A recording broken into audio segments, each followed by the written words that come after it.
So today, tuturuan ko kayo kung paano nyo makiklaim yung virginity card nyo by installing Arch Linux into your system. So kukunin natin yung Arch Linux ISO sa official website. Then, da-download rin tayo ng Rufus. Yun yung gagamitin natin para ma-burn yung disk, yung ISO image dun sa disk nyo to create a bootable drive. Then dito sa Rufus, ang gagawin lang dito is specify mo yung drive, hanapin mo yung ISO. Then sa partition scheme, GPT. Yun lang naman yung importante doon. Then ready na yan. So here, as you can see, may dalawa akong drive. Inallocate ko na yung 400 gig may get para dun sa Arch Linux. So pwede nyo naman rin i-partition yung single drive nyo. Okay lang yan. So magbo-boot tayo sa boot drive natin. Then pagdating sa Arch Linux, type mo lang yung sudo pacman sy. Tapos dito, mag-lsblk tayo. Hahanapin mo yung drive kung saan mo i-install. Tapos dun ka cfdisk ka. So dito, tatlong partition yung gagawin natin. Tatargetin mo yung free space. 1 gig sa EFI system. Tapos kung anong RAM size mo, dagdagan mo lang na isa. Tapos yung rest, Linux file system. So sa formatting, ang format ng EFI system natin is FAT32. So ito MKFS, FAT32. ext4 naman para sa Linux file system. So siguraduhin nyo lang na tama yung mga disk na drive natin na target nyo. So para naman dun sa swap, MK swap lang.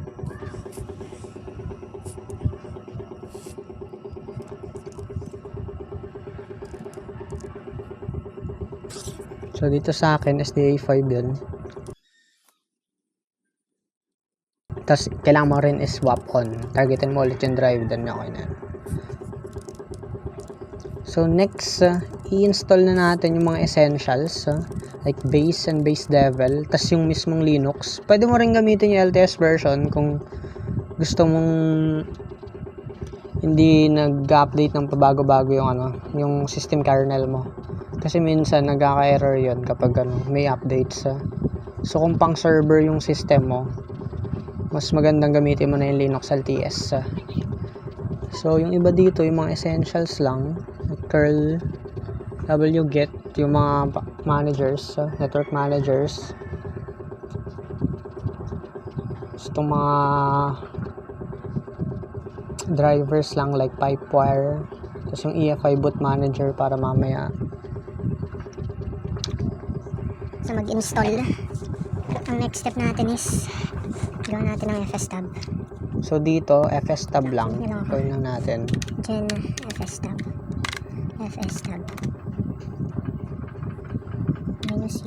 Sundan nyo lang yung command.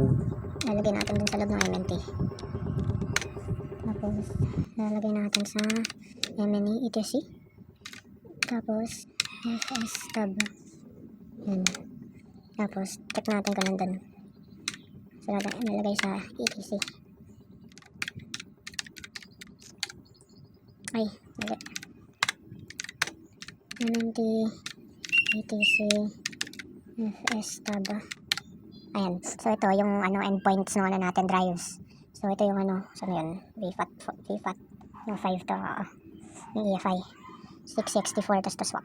So ito yung UIDs nila, endpoints. Kailangan yun later on. So next, papasukin na natin yung mount. Dito natin pinasok lahat ng installs natin, diba? So papasukin na natin yan. So arch, command is arch -chroot chroot tapos space, pasukin natin yung MNT. So papansin nyo nagbago yung yung indicator dito. Clear lang natin. Okay. So ngayon na nasa chroot na tayo. Alalahanin nyo lang yung tinuro ni Sir Go. So first step, gagawa tayo ng password para sa super user. So passwd, diba? Passwd, tapos enter mo lang, tapos lagay mo yung password mo. Hindi makikita yan dyan. Kaya wag ka magtaka, bakit pala nagtatype. Basta mag-type ka lang, tapos enter. Lalabas yun.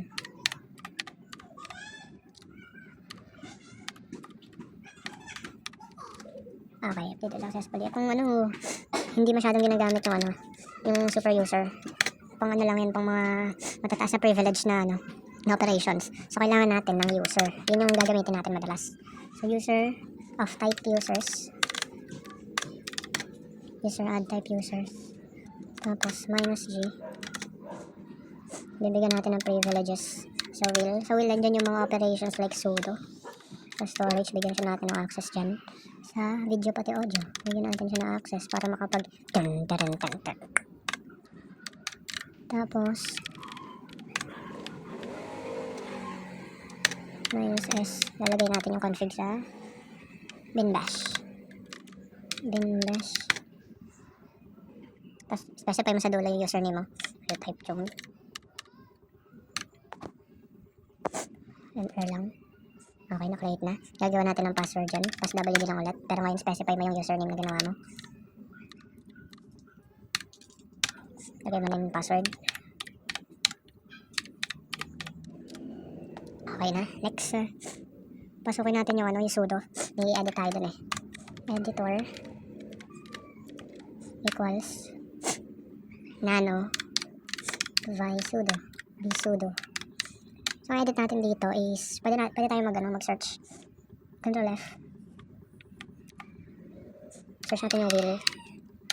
Ito yung will na yung sinabi ko, diba? No, ito. Kailangan kong yan comment to. Ito yung privilege ng user natin sa will. Yan. Kailangan natin yan comment yan. So, para ma-write, Control O lang. Write out ka. Control O. Tapos enter mo lang para maano dun sa .tmp file. Control X pa rin yan. Control X. Yan, okay na yan.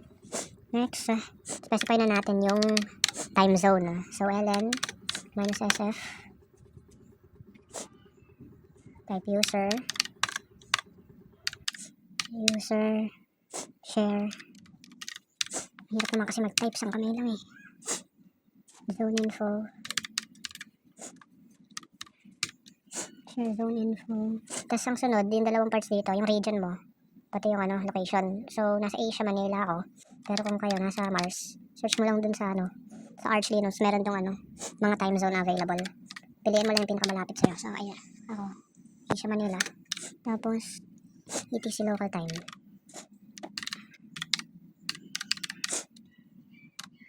Okay. Next. Save natin yung clock time sa system. HW clock. Sys to HC. System to hour clock. Tapos, may babagawin nila tayong file dito. Edit ng file. ETC. Local dyan. Gawa na tayo ng local. So, search natin yung ito yung language ng system natin. So, US tayo, diba? English. Gusto mo ng Tagalog, maghanap ka ng Tagalog dyan. Pero, hanapin ko lang yung US.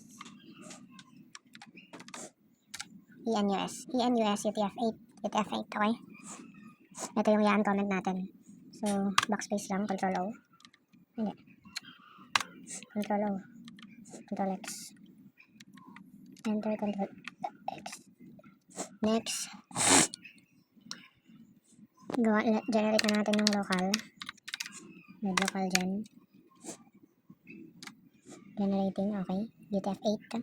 Next, i-echo natin tong part ng language. Echo lang equals en, yung pinili natin kanina, which is en us.utf8 us.utf8 utf-8 pala. Echo lang en us utf8. Tapos echo natin to etc local conf.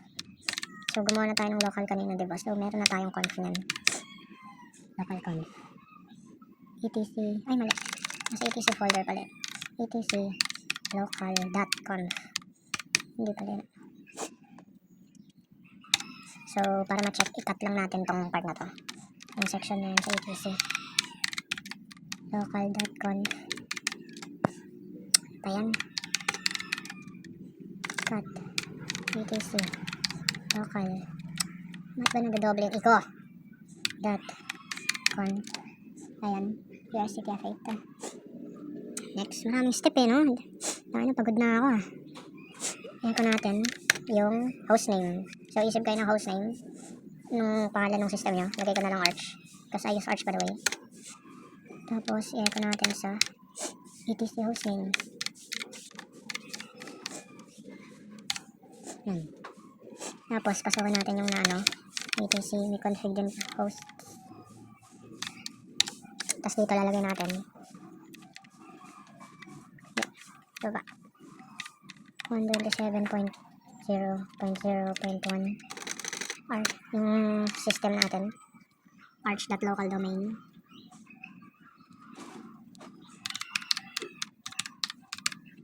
Arch.local domain.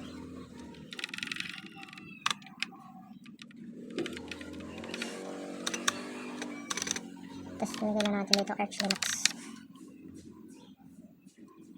Ayan yun lang. Control O, Control O, enter, Control X. Next, we have step by step. Next, i-install na natin yung yung grab natin. So, check muna natin yung etc default tas grab. Nabagyan tayong config dito. Ayan ba? Ayan, may babagyan tayong dito. Itong timeout, nakikita niyo itong timeout. 5 seconds lang yan. Gawin natin mga 30 seconds. Tapos, meron pa sa baba. Ito. I-enable, natin to. Enable natin. Double negative, diba? Grab disable, host prober pulse. Double negative. So, i-uncomment lang natin yan. Control O, enter, Control X. Tapos yan, okay na. So, now, install na natin yung grab. So, LSBLK muna tayo. So, nandito tayo, diba? Ipapasok natin yung dito sa 1 gig EFI. Yun yung target, okay? So, type nyo lang itong command. Grab, install, _target equals x86 _64 -EFI space _EFI directory equals -EFI. So, ito yung target. Bootloader ID equals grab. Yan. So, ito yung full command. Grab install, target, tapos directory, tapos yung bootloader. Enter mo lang yan. Tayo mo lang mag-install.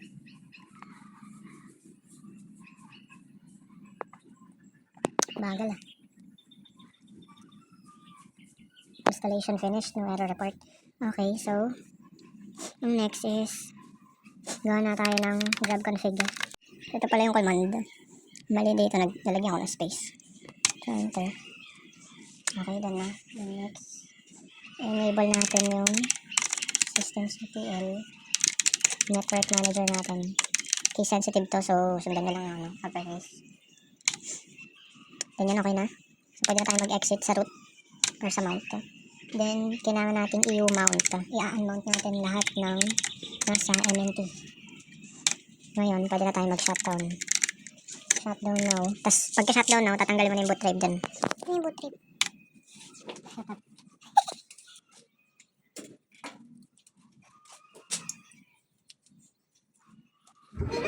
Then after mag-restart at may kita na to, itong grab option natin, pasukin may Arch Linux.